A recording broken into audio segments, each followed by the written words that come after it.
We're going to start getting into our NXT TakeOver London predictions right now, and we're going to start off with probably my least favorite match of the night that I'm not really that interested in, but I'm curious to see if anybody else really is. I'm sort of assuming that maybe Wago would be, but that's Emma versus Asuka. And Wago, I know that you've got a big crush on Asuka right now. Are you actually interested in the match, or are you just interested in checking out Asuka? I'm interested in seeing Asuka's ass. Asuka. Yeah. As far as the match goes, I'm sure it won't be bad. It's pretty much just going to be a squash match for Asuka, and that's fine. I love her shtick. It's great. Shtick. Yeah, that's kind of my gripe about it, though. I mean, I'm not really expecting this to be more than a squash match, so I can't get too invested in it. But I definitely do agree Asuka's winning here. Peyton going with Asuka as well? Absolutely, it's Asuka, but I actually expect this to be her most competitive match she's had to date.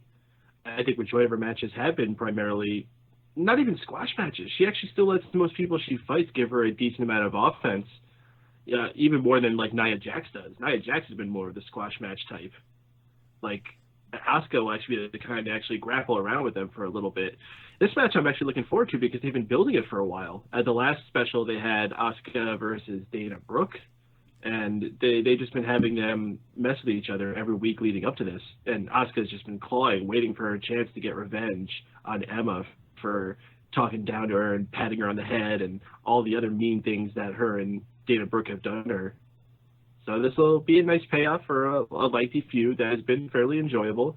And I think these two are good in-ring talented divas. A lot of people are trying to say that the women's division is done down in NXT, and I couldn't disagree more because these two are two excellent women that got down there, and I think they're going to have an excellent match. Drew, agree, disagree? What's your level of expectations for this match? Probably just going to go and expecting a match for the most part. Maybe it'll be good, maybe it won't. We'll just have to see and find out. You going with Asuka as well? Yeah, because why would Emma win? Mm-hmm. Well, I mean, there is a possibility that maybe something would happen. Maybe like Dana Brooke distracts the referee and Emma gets like a quick roll up or something like that. They could do that if they want to drag it out, but I gotta imagine this is just going to be Asuka beating the shit out of Emma. Yeah, I suppose. Hopefully Emma doesn't wear white. That's Del Rio's.